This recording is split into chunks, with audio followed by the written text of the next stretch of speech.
இப்போ நம்ம இன்னொரு டாபிக் எனக்காக கொடுக்கப்பட்டது, golden rule in building a godly family. Golden rules in building a godly family. பக்தியுள்ள குடும்பத்தை கட்டுவதற்கான பொற்சட்டங்கள். பக்தியுள்ள குடும்பத்தை கட்டுவதற்காக பொற்சட்டங்கள். எந்த ஒரு வெற்றியை நம்ம பார்க்கும்போது கண்டிப்பாக அதுக்காக நம்ம கஷ்டப்பட்டு தான் தீரணும்.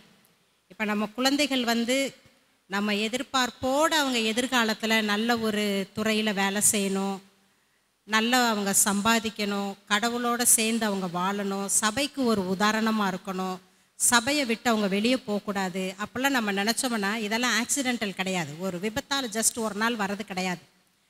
அந்த குழந்தையை நம் கருவில் தரித்திருந்த டைமில் இருந்து அந்த குழந்தையை நம்ம ட்ரெயின் பண்ணணும்.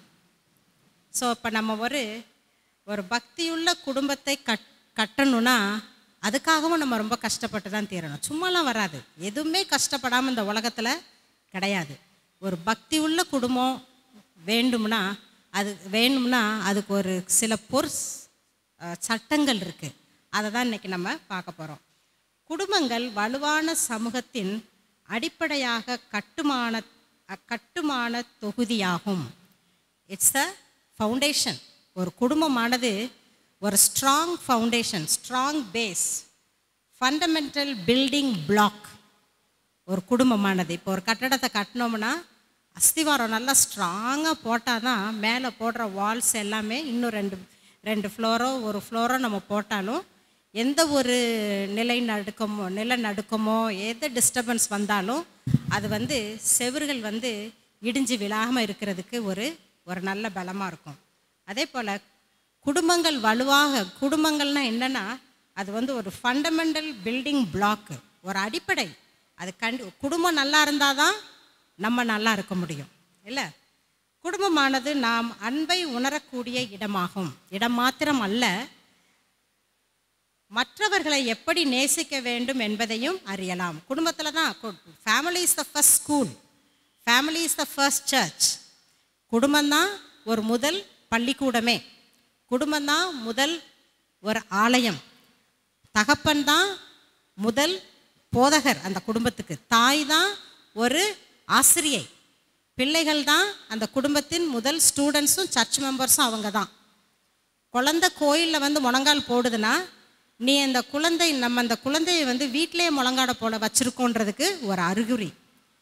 சர்ச்சில் நுழையிறப்பே குழந்தைகள் அமைதியாக தாய் தகப்பன் பக்கத்தில் உட்காடுறாங்கன்னா உங்கள் வீட்டில் daily morning and evening worship நடக்குது, ரெகுலரான அர்த்தம்.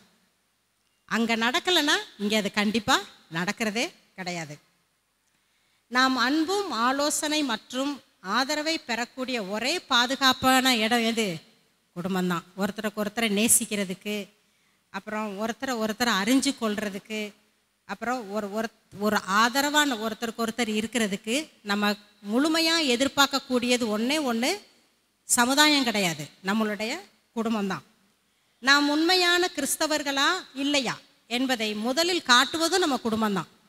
நம்ம குடும்பத்தோடு ஒரு இடத்துக்கு போகிறோன்னா கண்டிப்பாக பார்க்குறவங்களுக்கு நம்ம ஒரு கிறிஸ்துவ குடும்பமானு தெரியும்.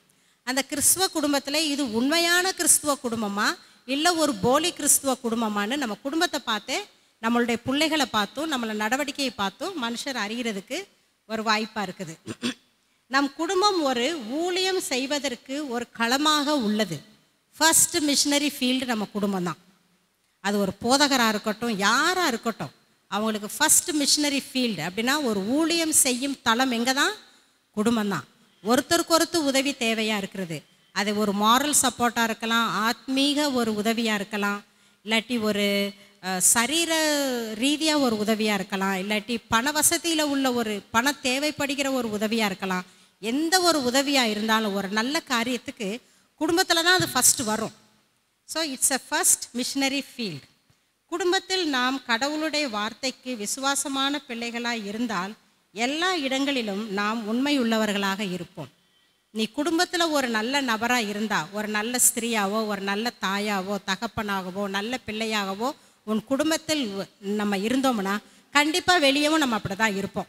சில இடங்களில் பார்த்துருக்கோம், நம்ம ஒரு வேலை பார்க்குற இடத்துல சில பெண்கள் வந்து ஆண்களை மதிக்கவே மாட்டாங்க, சும்மா வாய்க்கு வந்ததெல்லாம் பேசும். அப்படின்னா அந்த அந்த அந்த பெண்ணுக்கு குடும்பத்தில் கூட அதே ஒரு என்ன சொல்லுவோம், அதே நேச்சர் தான். அதே போல் சில ஆண்கள் வேலை பார்க்கும் இடத்துல பெண்களை ரொம்ப மதிப்பாங்க, பெண்களுக்கு ரொம்ப ரெஸ்பெக்ட் கொடுப்பாங்க. அப்படின்னா அவங்க குடும்பத்தில் இருக்கிற பெண்களை அவங்க கண்டிப்பாக மதிக்கிறாங்க. சில ஆண்கள் வந்து பொருட்படுத்தவே மாட்டாங்க, வாய்க்கு வந்த மாதிரி அவங்கள ஏளனம் பண்ணுறதெல்லாம் அப்படின்னா அவங்க குடும்பத்துலேயும் அந்த மாதிரி தான் இருக்கிறாங்க. ஸோ குடும்பத்தில் நாம் கடவுளுடைய வார்த்தை விசுவாச பிள்ளைகளாக நம்ம ஒரு குடும்பத்தில் இருந்தோம்னா நம்ம ஊரில் போனாலும் அந்த மாதிரி ஒரு விசுவாசம் உள்ள பிள்ளைகளாக தான் நம்ம நடப்போம். ஸோ ஒவ்வொரு தெய்வீக குடும்பமும் பொற் விதியை பின்பற்ற வேண்டும். நம்ம ஒரு தெய்வீக குடும்பமாக இருக்கணும்னா சில விதியை பின்பற்ற கொஞ்சம் ஃபியூ, அதை என்ன இங்கிலீஷில் என்ன சொல்கிறோம்னா golden rules in building a godly family. முதலே சொன்னேன், கஷ்டப்படாமல் எந்த ஒரு சக்ஸஸும் வரதில்லை. இப்போ இன்றைக்கி நம்ம பிள்ளைங்களை வந்து நம்ம எதிர்பார்த்த மாதிரி ஒரு நல்ல கடவுள் ஊழியத்துக்கு அந்த பிள்ளைங்களை ஃப்ரண்ட் லைன் மினிஸ்ட்ரின்னு சொல்லுவாங்க. ஃப்ரண்ட் லைன் மினிஸ்ட்ரின்னு சொன்னால் ஒரு போதகராக இருந்து ஊழியம் செய்கிறது. அதுக்கு தகுந்த மாதிரி பிள்ளைகளை நம்ம சின்ன வயசுலேருந்தே வளர்க்கணும். இப்போ நம்ம ஒரு medical field, I want my children to be a medical missionary. Medical field அப்படின்னா ஒரு மெடிக்கல் ஃபீல்டு என்ன சொல்லுவாங்க பாஸ்டர்?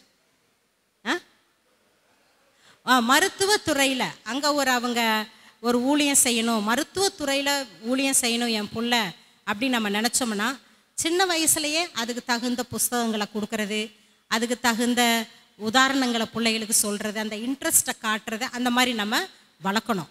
ஸோ எதுவுமே நம்ம கடின உழைப்பால் தான் நமக்கு ஒரு வெற்றி கிடைக்கும். ஒரு தெய்வீக குடும்பம் ஒரு சில சட்டங்களை பின்பற்றாமல் நமக்கு வந்து ஒரு சக்ஸஸ் நம்ம வாழ்க்கையில் கிடைக்காது. நம்ம குடும்ப சட்டங்களை நம்ம குடும்பம் வந்து ஒரு சக்ஸஸ்ஃபுல் குடும்பமாக இருக்கிறதுக்கு வாய்ப்பே இல்லை. மறுபடி நான் காலையில் ஃபஸ்ட்டு செஷனில் சொன்ன அந்த பைபிள் வசனத்தை தான் சொல்கிறேன். மத்தேயு 7:12. மத்தேயு 7:12. ஆதலால் மனுஷர் உங்களுக்கு எவைகளை விரும்புகிறார்களோ அவைகளை நீங்களும் அவர்களுக்கு செய்யுங்கள், இதுவே நியாயப்பிரமாணமும் தீர்க்க தரிசனமும் ஆகும். அதே golden rule for a family, golden rule in the society, golden rule in the church, golden rule in our working place, golden rule anywhere. Answer இது என்னன்னா மேத்யூ 7:12 தான். அது குடும்பமாக இருக்கட்டும், சபையாக இருக்கட்டும், சமுதாயமாக இருக்கட்டும், ஒரு பஸ் ஸ்டாண்டாக இருக்கட்டும், வேலை பார்க்குற இடமா இருக்கட்டும், எந்த ஒரு இடமா இருந்தாலும் இந்த பொற்சட்டம்ன்றது ஒன்று. அது என்னன்னா மத்தேயு 7:12 இருக்கிறது. அடுத்தவர்கள் உங்களுக்கு எதை செய்ய நீங்கள் விரும்புகிறீர்களோ அதை நீங்கள் அவர்களுக்கு செய்ய வேண்டும். அது குடும்பத்துலேயும் அப்படி தான். ஆட்டோமேட்டிக்காக நம்ம குடும்பத்தில் நம்ம என்ன நினைப்போம், எல்லாரும் நம்மளை நேசிக்கணும், என் பிள்ளைய என்னை நேசிக்கணும், நான் வந்தால் என்னை நல்லா உபசரிக்கணும், என் மருமக நான் என்னை பார்த்த உடனேயே என்னை பார்த்து உபசரிக்கணும், எனக்கு நல்லதே செய்யணும்னு நான் நினைக்கிறப்ப நான் முதல்ல அவங்களுக்கு என்ன செய்யணுன்றதை நான் யோசிக்கணும். So the golden rules are பொற்சட்டங்கள். நான் ஒரு 5-6 பாயிண்ட் எடுத்திருக்கிறேன். அதில் ஃபஸ்ட்டு பாயிண்ட் என்னென்னா, a godly family keeps God the center of their life. ஒரு குடும்பம், நம்ம ஒரு குடும்பத்தை ஆவிக்குரிய வழியில் கட்ட வேண்டும் என்று நினச்சா என்ன பண்ணணும்? இந்த ஃபஸ்ட்டு பாயிண்ட்டு, கர்த்தரை நம் குடும்பங்களில் மையமாக வைக்க வேண்டும். அதுதான் ஃபஸ்ட்டு. அது வச்சு ஆட்டோமேட்டிக் எல்லாமே அதான் வந்துடும். ஒரு தெய்வ பக்தி உள்ள குடும்பம் கர்த்தரை தங்கள் குடும்பத்தில் மையமாக வைக்க முயற்சி செய்ய வேண்டும். எப்படி நம்ம கர்த்தரை மையமாக வைப்போம்? சில காரியங்கள் நான் ஜாட் அவுட் பண்ணியிருக்கேன். அது என்னன்னா, பைபிள் வாசிக்கும் பழக்கங்களும் பிரார்த்தனை செய்யும் பழக்கங்களும் நமக்கு இருக்கணும். ஜெபம் பண்ணணும். தாயா தகப்பனா நம்ம என்ன பண்ணணும்? டெய்லி நம்மளுடைய வேத தியானங்களை நம்ம செய்யணும். காலையில் எழுந்திரிச்சு நம்ம பெண்கள் வந்து நமக்கு தெரியும், காலையில் கண்ணை முழிச்ச உடனேயே கிச்சனுக்குள்ளே தான் நம்ம போவோம். ஆனால் ஒரு தெய்வ பக்தி உள்ள குடும்பத்தில் வர்ற ஒரு பெண் என்ன பண்ணணும்னா, அது கொஞ்சம் டைமை முன்னாடியே ஒதுக்கி வச்சுட்டு காலையில் கொஞ்சம் சீக்கிரமாக எழுந்திரிச்சு ஒரு 10 வசனத்தையாவது வாசித்து நம்ம ஜெபம் பண்ணிவிட்டு அந்த கிச்சனில் நுழைஞ்சோம்னா அது நமக்கு ஒரு ஆசீர்வாதமாக இருக்கும். அது மாத்திரம் இல்லாமல் எந்த ஒரு கஷ்டங்கள் வந்தாலும் உடனே முழங்கால் போட்டு ஜெபிக்கணும். அப்போ ஆட்டோமேட்டிக் பிள்ளைங்க நம்மளை பார்த்தா அவங்களுக்கு தேவைன்றப்போ அவங்களும் அந்த ஜபத்தை தேடி தான் போவாங்க. நம்ம தான் we play a role model. அடுத்து, பெரிய தீர்மானங்கள் எடுக்கும் முன் குடும்பமாக ஜெபிப்பது. இது எத்தனை பேர் செய்வீங்க? இந்த காலத்தில் வந்து ரொம்ப அந்த செல்ஃபோன்ஸ் எல்லாம் ரொம்ப இதாக, இப்போ எதனால நம்ம அதை தான் யூஸ் பண்ணுறோம். இப்போ வாட்ஸ்அப் குரூப்புன்னு அதை யார் கண்டுபிடிச்சாவோ சில நேரத்துக்கு நம்ம டைமெல்லாம் வேஸ்ட் பண்ணுது. அது சில நேரத்துக்கு தேவையில்லாத காரியங்களெல்லாம் பார்த்து நம்ம சில நேரத்துக்கு சந்தோஷப்படுறோம், சில நேரத்துக்கு கவலைப்படக்கூடிய காரியங்களும் அதில் வருது.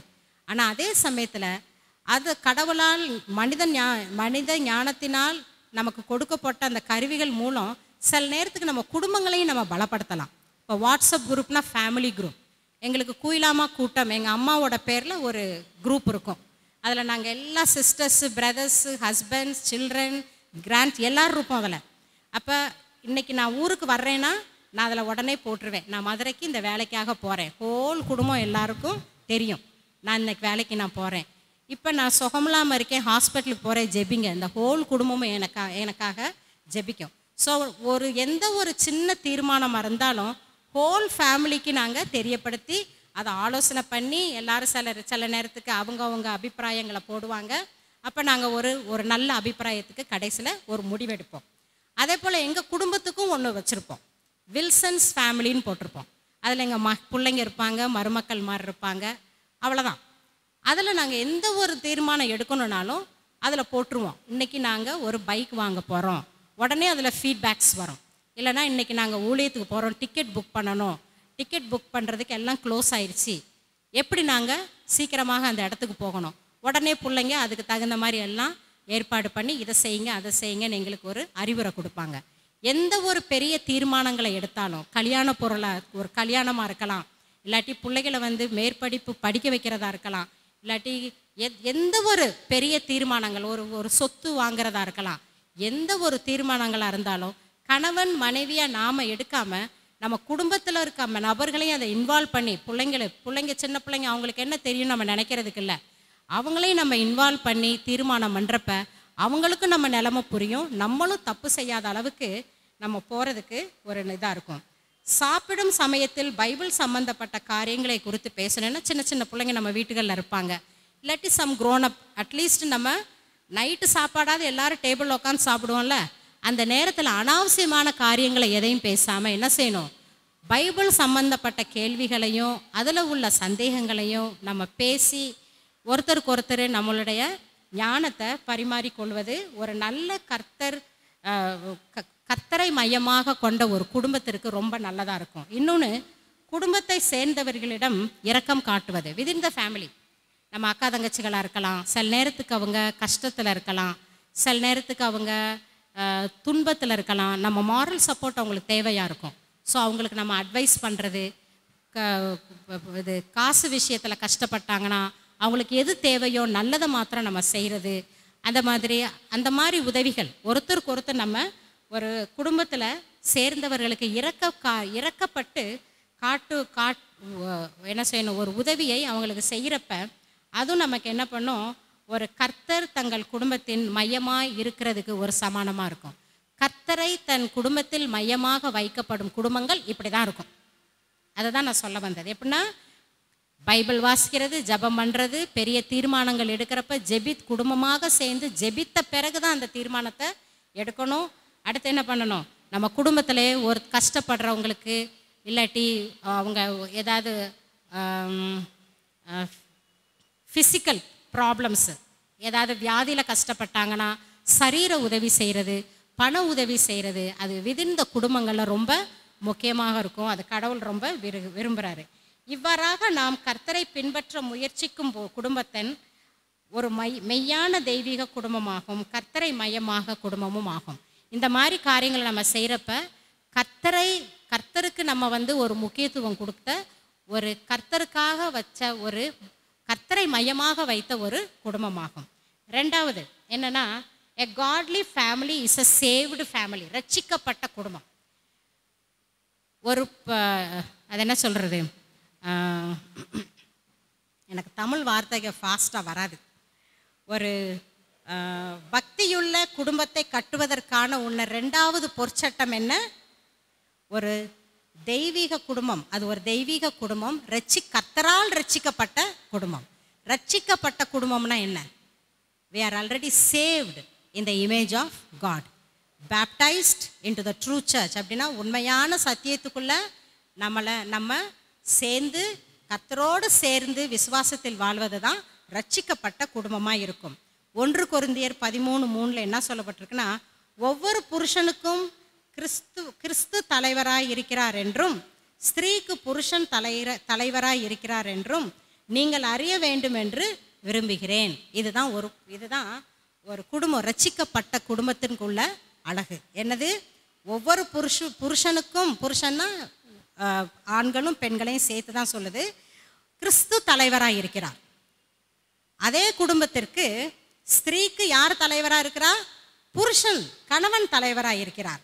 இதுதான் நீங்கள் அறிய வேண்டும் என்று விரும்புகிறேன். இதுதான் நமக்கு தேவையான ரட்சிக்கப்பட்ட குடும்பம். ஒரு ரட்சிக்கப்பட்ட குடும்பமாக இருந்தால் கணவனுக்கு கீழ்ப்படிந்த ஒரு குடும்பமாக இருக்கணும்.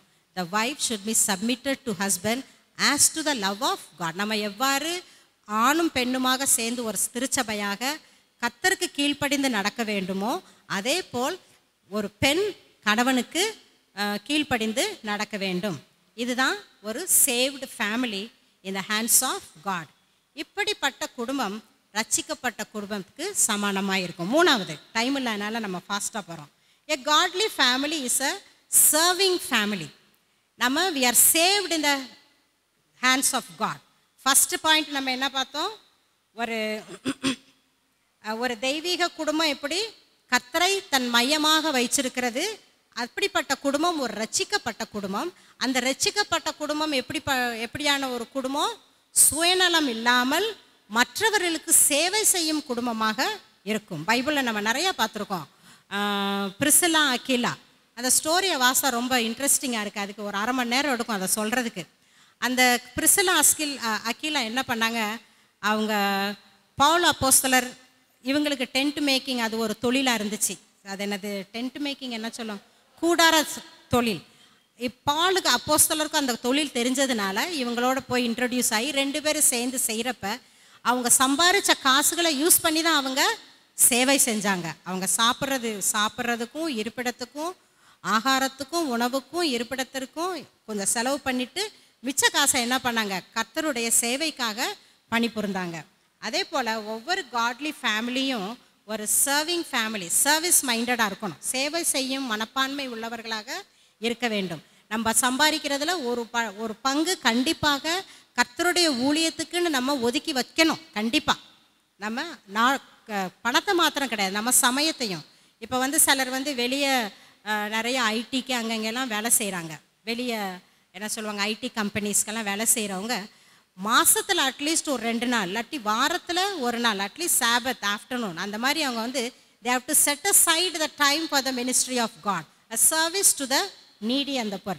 அவங்க ஒதுக்கி வச்சு அந்த நேரத்தில் மற்ற மக்களுக்காகவும் தேவனுக்காகவும் அவங்க கண்டிப்பாக ஊழியம் செய்யணும்.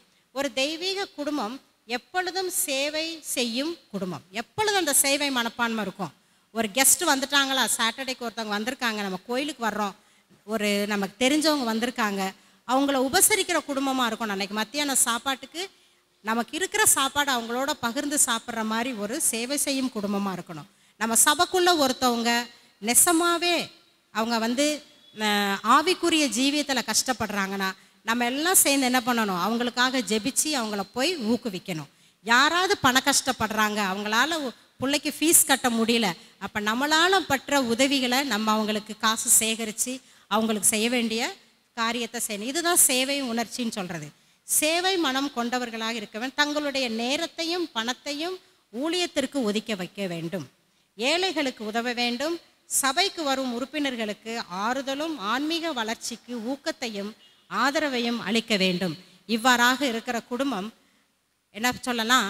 கர்த்தருக்குள் சேவை செய்யும் குடும்பமாக இருக்கும். 4வது என்னன்னா, தேவபக்தி உள்ள குடும்பம் நெருங்கிய தொடர்புள்ள குடும்பமாக இருக்கும். Mutual kindness. ஒருத்தருக்கு ஒருத்தர் என்ன செய்கிறது? மியூச்சுவல் கைண்ட்னஸ், பரஸ்பர தயவு. நம்மனா ஒருத்தருக்கு ஒருத்தர் ஷோ லவ், கைண்ட்னஸ், இரக்கம் காட்டுறது.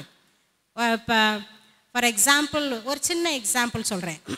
எக்ஸாம்பிள்னா எப்படின்றத, நைட் நம்ம எல்லாருமே படுத்திருக்கோம், நம்ம கூட பிறந்த சகோதரியோ அவங்க வந்து ரொம்ப ஏதோ ஒரு வேதனை, சரீரபூர்வமாக ஏதோ ஒரு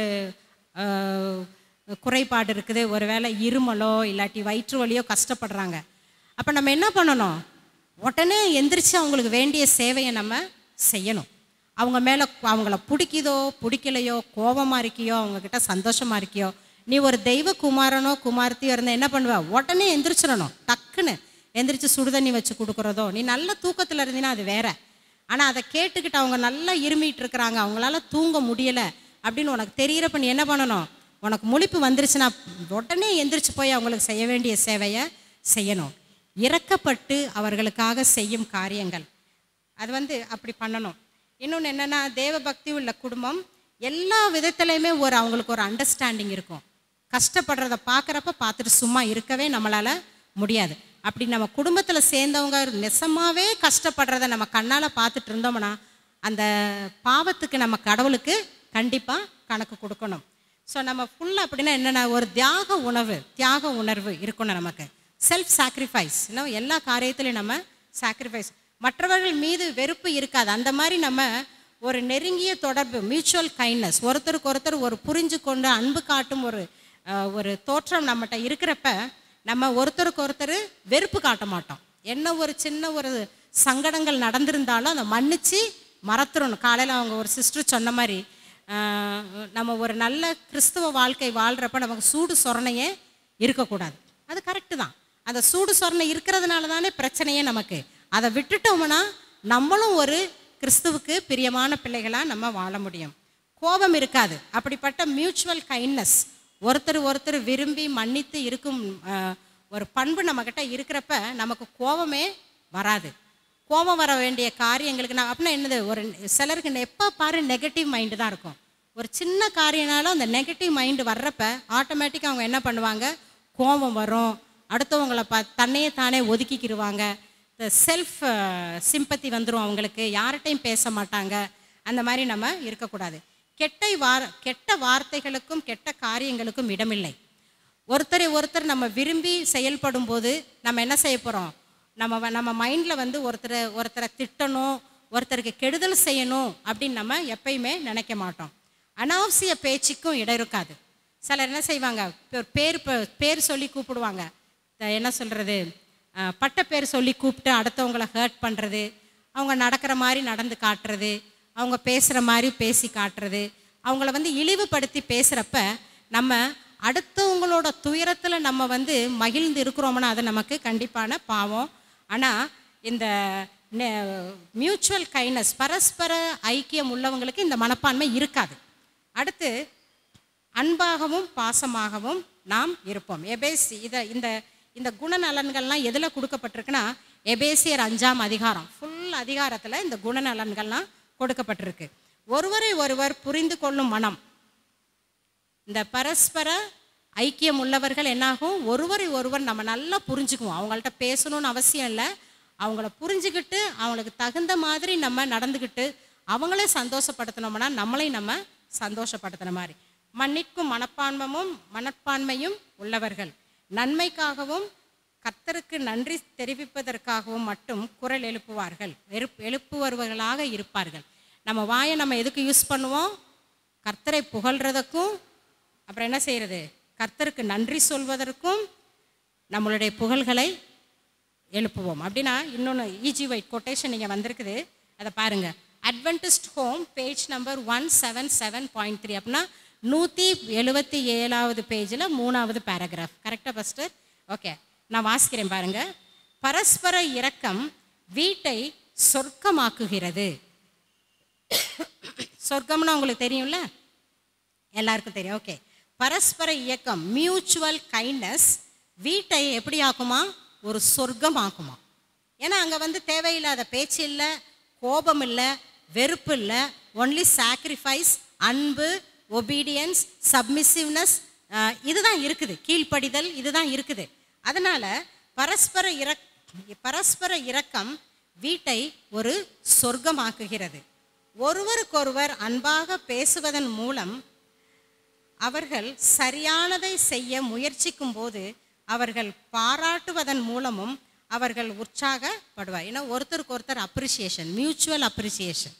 ஒரு சின்ன காரியத்தை செஞ்சாலும் உடனே நம்ம ஒருத்தவங்க அவங்கள அப்ரிஷியேட், அது சபையாக இருக்கட்டும், ஒர்க்கிங் பிளேஸாக இருக்கட்டும், வீடாக இருக்கட்டும், ஒரு சின்ன அவங்க செய்கிற நல்ல காரியத்தை பார்த்த உடனே நம்ம அவங்கள ஒரு அப்ரிஷியேட் பண்ணி பேசுகிறது, இதெல்லாம் அவங்களுக்கு என்ன எப்படி இருக்குமா, அவங்கள உற்சாகப்படுத்துமா. இன்னொரு ஈஜி வைட் கோட்டு பேஜ் நம்பர் 1 அப்படின்னா 114 அதே புக்கில் தான், அட்வென்டிஸ்ட் ஹோம், தமிழ் எப்படி சொல்லுவாங்க பாஸ்டர், அட்வென்த்து இல்லம், இல்லம். அந்த புஸ்தகத்தில் 114 பேராகிராஃப் 1 இன்னொன்று என்ன சொல்லப்பட்டிருக்குன்னா, நாவுகள், காதுகள் மற்றும் கண்கள் புனிதப்பட வேண்டும். நல்லதையே கேட்கணும், நல்லதையே பேசணும்னா நம்ம நாவுகள், காதுகள் நல்லதையே பார்க்கணும்னா நம்மளுடைய கண்கள் புனிதப்படுத்த வேண்டும். கிறிஸ்தவ குடும்ப வட்டத்தை உருவாக்குபவர்கள் கர்த்தர் தங்கள் நாக்குகள், காதுகள், அவர்களின் கண்கள் மற்றும் அவர்களின் உடலின் ஒவ்வொரு உறுப்புகளையும் பரிசுத்தப்படுத்த வேண்டும் என்று ஜெபிக்க வேண்டும். ஈஜி வைட் அம்மையார் சொல்லியிருக்காங்க. நம்ம ஒவ்வொரு உறுப்புகளுக்கும் ஜெபிக்கணுமா. ஒரு 2 வீக்ஸ் முன்னாடி யாரோ சாலிஸ்பரி சர்ச் பார்க்கில் பிரசங்கம் பண்ணுறப்ப கேட்டேன். அந்த பாஸ்டர் காலையில் எந்திரிச்ச உடனே அவரோட கண்களுக்கு, அவரோட மூக்குக்கு, அவரோட வாய்க்கு, அவரோட நாக்குக்கு, அவரோட காதுக்கு, கரங்களுக்கு, காலுக்கு, எல்லாத்துக்கும் ஒவ்வொன்றையும் சொல்லி சொல்லி ஜெபிப்பாராம். ஏன்? நான் கெட்டதை பார்க்கக்கூடாது, கெட்டதை கேட்கக்கூடாது, தேவையில்லாத காரியங்களை நான் சுவாசிக்கக்கூடாது, நான் நல்லதையே பேசணும், நல்லதையே, எனக்கு எது ஆரோக்கியத்திற்கு நல்லதோ அதையே நான் சாப்பிட்ணும், என் கரங்கள் தேவனுக்கு விரோதமாக எந்த ஒரு காரியத்தையும் செய்யக்கூடாது, தேவனுக்கு தேவையில்லாத இடங்களுக்கு நான் போகக்கூடாது, என்னுடைய மூளை தேவனுக்கு உகந்த காரியங்களையே ஆலோசனை பண்ணணும், வேறு எந்த தப்பிதங்களையும் நான் செய்யக்கூடாதுன்னு அவர் ஜெபிப்பாராம். அதை கேட்டதுலேருந்து நானும் அந்த ஜெபம் எனக்கு ரொம்ப பிடிச்சிச்சு. நானும் அதே மாதிரி ஜெபிக்க ஆரம்பித்தேன். ஏன்னா கல்லது இல்லை, கடவுள் நம்மளை பாதுகாக்கிறதுக்கு ஒரு சித்தமாக இருக்கும். ஸோ அதுக்கு பிறகு தான் நான் இந்த கொட்டேஷனை வாசித்தேன்.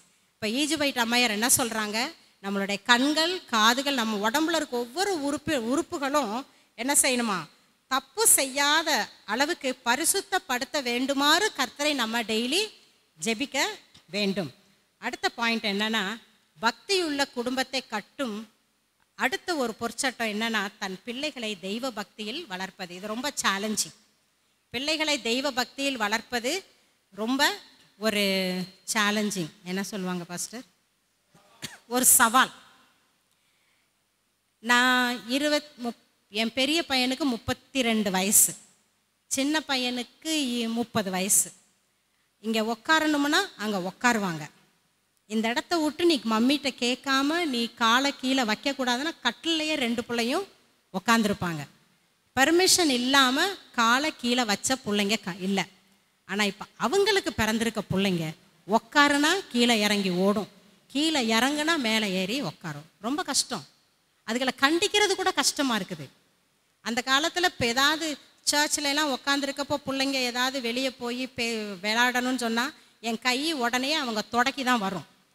உடனே பிள்ளைகளுக்கு தெரிஞ்சிடும், mummy is going to punish us, sorry we won't go. ஆனால் இப்போ அதை நம்மளால் செய்ய முடியுதா?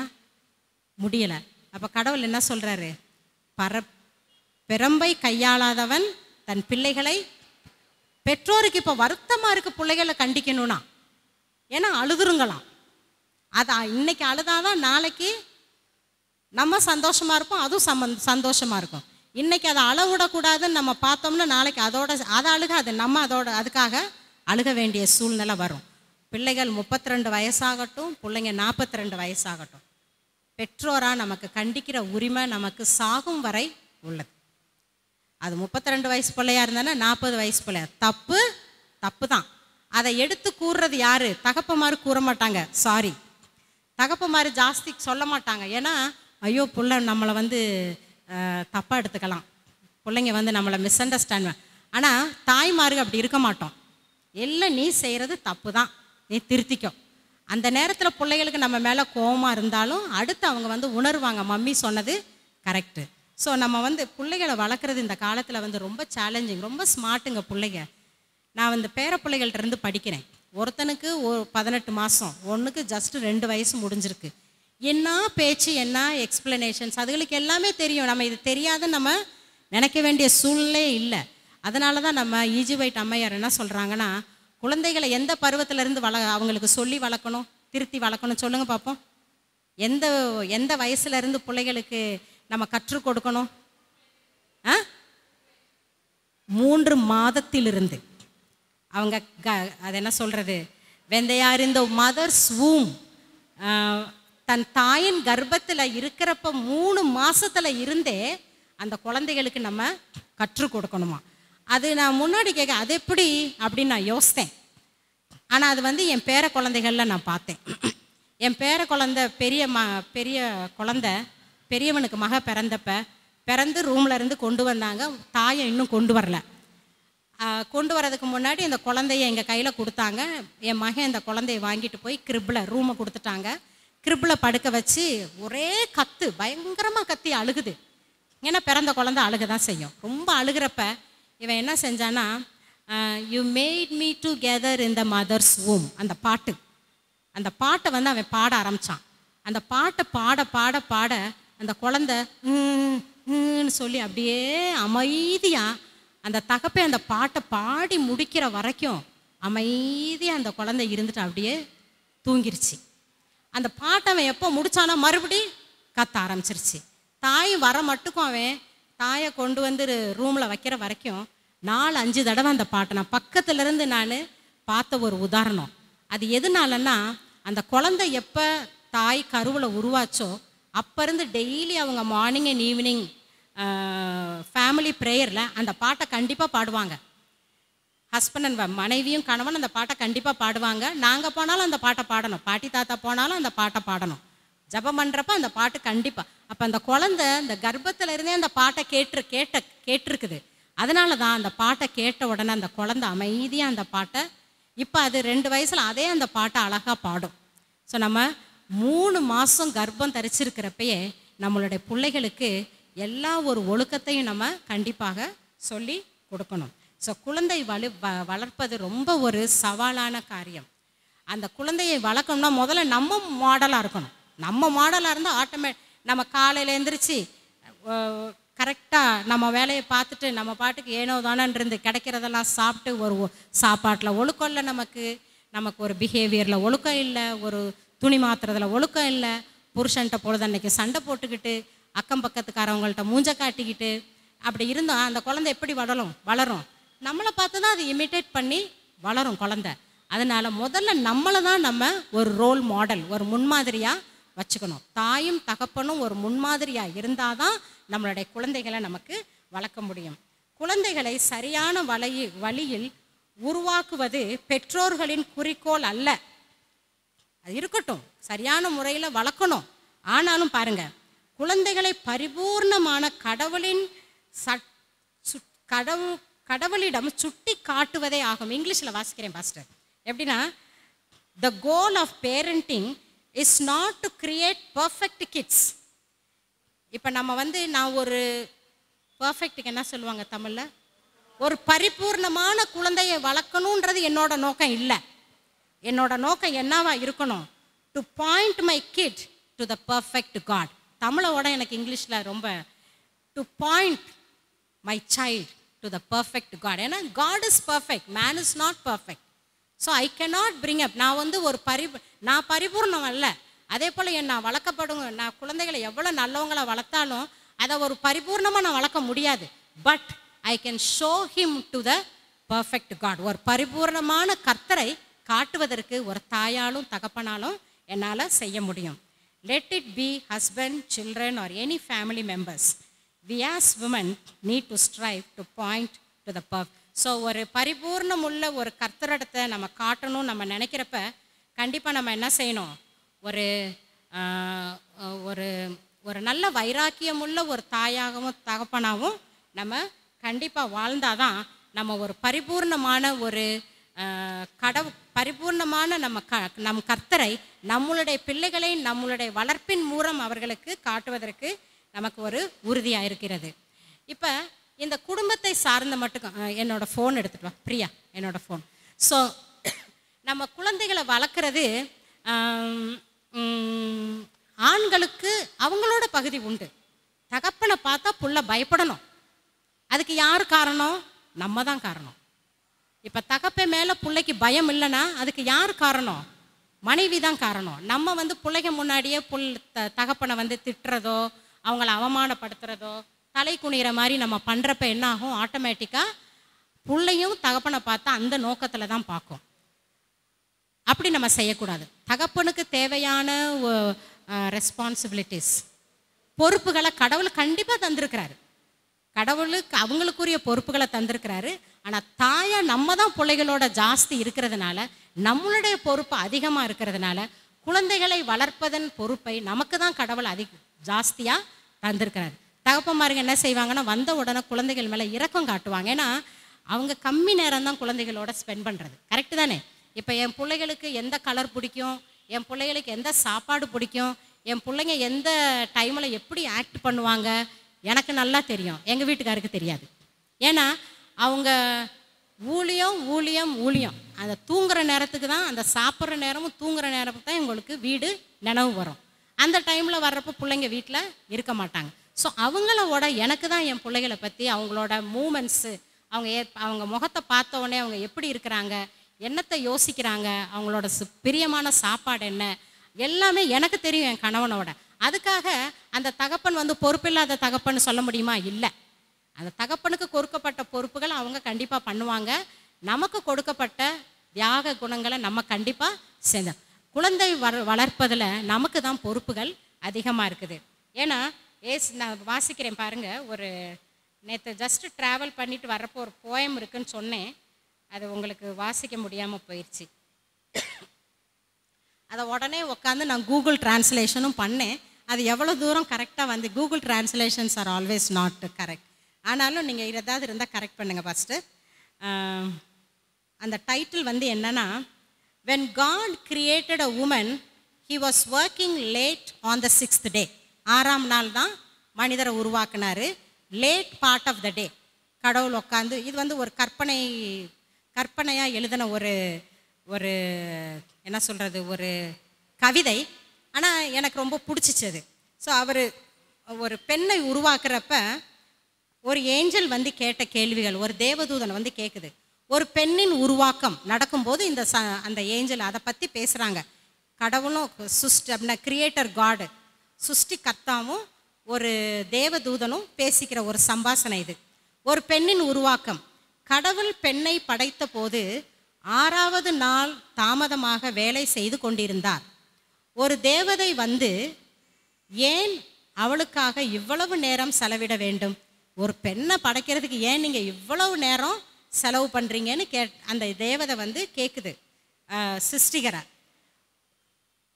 அப்போ சிருஷ்டிகர் பதிலளித்தார், அவளை வடிவமைக்க நான் சந்திக்க வேண்டிய அனைத்து விவர குறிப்புகளையும் நீங்கள் பார்த்தீர்களா? அப்படின்னா ஒரு பெண்ணானவள் வாழ்க்கையில் நிறையா சங்கடங்களையும் கஷ்டத்தையும் நஷ்டத்தையும் சந்திக்க வேணும். அதுக்கெல்லாம் அவளை நான் தயார்படுத்துறதை அந்த குறிப்புகளை நீ பார்த்தியா அப்படின்னு கேட்குறாரு. அவள் எல்லா வகையான சூழ்நிலைகளிலும் செயல்பட வேண்டும். சந்தோஷமாக குடும்பத்தை சந்தோஷமாக வைக்கிறதுலையும், குடும்பத்தை சுத்தமாக வைக்கிறதுலையும், எல்லா விதத்துலையும் ஒரு தெய்வ பக்தியில் வளர்க்குறதையும், புருஷனுக்கு ஒரு கிரீடமாக வாழ்கிறதுலையும், பிள்ளைகளுக்கு ஒரு நல்ல தாயாக வாழ்கிறதுலையும், தன்னுடைய சொந்தக்காரர்களுக்கு ஒரு நல்ல ஒரு மனைவி, ஒரு மனுஷியாக வாழ்கிறதுலையும், ஒரு சகோதரனுக்கு சகோதரியாக அவங்க என்ன செய்யணும்? நிறைய சூழ்நிலைகளில் செயல்பட வேண்டும். நோய்வாய்ப்பட்டால் தன்னை குணப்படுத்த வேண்டும். அப்படி தானே? நம்ம சுகமில்லாமல் போனால் சம்டைம்ஸ் என்ன செய்யணும்? நம்மளை நாமே குணப்படுத்தி கொள்ள வேண்டும். நாளைக்கு 8 மணி நேரம் வேலை செய்யும் திறனை கொண்டிருக்க வேண்டும். சுகமில்லாமல் இருந்தாலும் 18 மணி நேரம் வேலை செய்கிறது யாரு? பெண்கள். ஏன்னா நமக்கு அந்த பொறுப்பை கடவுள் கொடுத்துருக்கிறாரு இல்லை? அவளால் ஒரே நேரத்தில் பல குழந்தைகளை அரவணைக்க முடியும் இல்லை? அது உண்மைதான். நம்ம ஹஸ்பண்ட்ஸ்கிட்ட நான் குழந்தை பார்க்கும் பொறுப்பை எங்கள் வீட்டுக்காரர்கிட்ட நான் கொடுக்கவே மாட்டேன். சாப்பாடு ஊட்டுறதா இருக்கட்டும், ஒரு மாத்திரை மருந்து கொடுக்குறதா இருக்கட்டும், தூங்க வைக்கிறதா இருக்கட்டும், அந்த பொறுப்பை அவங்களுக்கு நான் கொடுக்க மாட்டேன். ஏன்னா அவங்க மைண்டு எப்போ என்ன ஓடிக்கிட்டு இருக்கோன்னா, எதை வாசிக்கணும், எதை அது என்னது பிரசங்கத்தை எழுதணும், அட்மினிஸ்ட்ரேஷனில் இருக்கப்போ இன்னும் ரொம்ப மோசமாக இருக்கும். அதனால் குழந்தைங்க மேலே அவங்க கான்சென்ட்ரேட் பண்ண மாட்டாங்க, அந்த டைமை மறந்துடுவாங்க. அதே நேரத்தில் பிள்ளைகளோட விளாடுறதுக்கு, பிள்ளைகளுக்கு கதை சொல்கிறதுக்கு, பிள்ளைங்களுக்கு போய் முடி வெட்டுறதா இல்லாட்டி ஷாப்பிங்கை சும்மா அப்படி எங்கேயாவது, அதுக்கு அந்த பொறுப்பை அவங்க கையில் கொடுப்பேன். ஸோ சில பொறுப்புகள் குழந்தைகளுக்கு கனவு தகப்பனால் செய்ய முடியும், சில காரியங்களை ஒன்லி நம்ம மனைவிகள் தான் செய்ய முடியும். ஸோ இதில் என்ன கொடுக்கப்பட்டிருக்குன்னா, அவளால் ஒரே நேரத்தில் பல குழந்தைகளை அரவணைக்க முடியும். கணவனால் ஒரு குழந்தையை அரவணைப்பது ரொம்ப கஷ்டம், அவங்கள கண்ட்ரோலில் வைக்கிறது. அரவணைப்புனா கண்ட்ரோலில் வைக்கிறது ரொம்ப கஷ்டம். ஆனால் பெண்களால் நமக்கு 4 பிள்ளை இருந்தாலும் 4 பிள்ளையும் வளர்த்து 4 பிள்ளைக்கு சாப்பாடு கொடுத்து 4 பிள்ளையும் கவனிக்கக்கூடிய அந்த ஞானத்தையும் பலத்தையும் யார் தந்திருக்கா? நமக்கு சிருஷ்டிக்கும் கர்த்தா கொடுத்துருக்கிறாரு. அவளால் ஒரே நேரத்தில் பல குழந்தைகளை அரவணைக்க முடியும். காயப்பட்ட முழங்கால் முதல் உடைந்த இதயம் வரை எதையும் குணப்படுத்தக்கூடிய ஒரு கட்டிப்பிடிப்பை வைத்திருக்க வேண்டும். மேலும் அவள் இதையெல்லாம் 2 கைகளால் மட்டுமே கொடுத்துருக்கிறது. 2 கை தான். ஆனால் அந்த 2 கையை வச்சு நம்ம எவ்வளோ ஃபாஸ்ட்டாக வேலை செய்வோம் இல்லை? காலையில் எவ்வளோ லேட்டாக, சில நேரத்துக்கு நல்லா தூங்கிட்டேன், விடிய காலையில் எழுந்திரிச்சு ஒரு 4:30 மணிக்கு ஜோம் பண்ணிட்டு படுத்தோம்னா மறுபடியும் நல்லா தூங்கிடுவோம். படக்குன்னு 7-7:15 எந்திரிச்சோம்னா பிரேக்ஃபாஸ்ட் செய்யணும், லஞ்சு செய்யணும், 1/2 hour வாக்குக்கு போகணும், 8:30 ஆஃபீஸில் இருக்கணும். அப்போ எவ்வளோ ஃபாஸ்ட்டாக செய்கிறோம். அந்த வேலைகளை ஆண்களுக்கு அவங்களால செய்ய முடியாது. ஏன்னா அதில் அவங்க ட்ரெயின் ஆகலை. ஆனால் நமக்கு அந்த ஞானம் இருக்குது. ஸோ இதில் இதையெல்லாம் 2 கைகளால் மட்டுமே செய்ய வேண்டும். தேவதை ஈர்க்கப்பட்டார், 2 கைகள் சாத்தியமற்றது. அப்படின்னா ஏஞ்சல் கேட்குது, இவ்வளோ காரியங்களை செய்ய 2 கை போதுமா அப்படின்னு கேட்குது. இதுவே நிலையான மாதிரியா, இதுதான் நான் கேட்குது. தேவதூதன் அருகில் அந்த பெண்ணை தொட்டா உடனே கிரியேஷன் முடிஞ்சிருச்சு. தேவதூதன் அந்த பெண்ணை தொட்டு பார்த்தாங்களாம். அவங்க தொட்டு பார்க்குறப்ப, ஆனால் நீங்கள் அவளை மிகவும் மென்மையாக செய்து விட்டீர்களே ஆண்டவரேன்னு கேட்டு, அவளை இப்படி பார்க்குறப்ப, ஏன்னா பெண்கள் ரொம்ப மென்மையானவர்கள், சாஃப்டாக இருக்கும். ஸோ மென்மையாக செஞ்சிட்டிங்களே, இவ்வளோ கஷ்டங்கள் அனுபவிக்கணும்னு சொல்கிறீங்க அந்த பெண்ணை, ஆனால் இவ்வளோ மென்மையாக செஞ்சிட்டிங்களேன்னு அந்த தேவதூதர் கேட்டப்ப, அவள் மென்மையானவள், ஆனால் நான் அவளை வலிமையாக்கினேன், அவளால் என்னத்தையும் தாங்க முடியும் மற்றும் வெல்ல முடியும் என்பதை நீங்கள் கற்பனை செய்து பார்க்க முடியாது. அதுதான் நமக்கு கடவுள் கொடுக்கப்பட்ட வரம். வரம்னா gift, the gift of God. நம்ம மென்மையாக இருந்தாலும், சரீரபூர்வமாக நம்ம ஒரு பலவீனமாக இருந்தாலும், நம்ம பிரெயின் பயங்கரமாக நமக்கு வேலை செய்யும். ஏன்னா அந்த ஞானத்தை கடவுள் நமக்கு கொடுத்துருக்கிறாரு. அவளால் சிந்திக்க முடியுமா அப்படின்னு அந்த தேவதை கேட்குது. அதற்கு இறைவன், அவளால் மட்டும் சிந்திக்க முடியாது, அவளால் நியாயப்படுத்தவும் பேச்சுவார்த்தை நடத்தவும் முடியும். அப்படின்னா அவளால் மட்டும் சிந்திக்க முடியாது. அப்படின்னா with the help of God, என்னோட முயற்சினால் அவளால் சிந்திக்க முடியும். அப்புறம் என்ன படுத்த முடியும்? அவளால் நியாயப்படுத்தி பேச்சுவார்த்தையும் நடத்த முடியும்.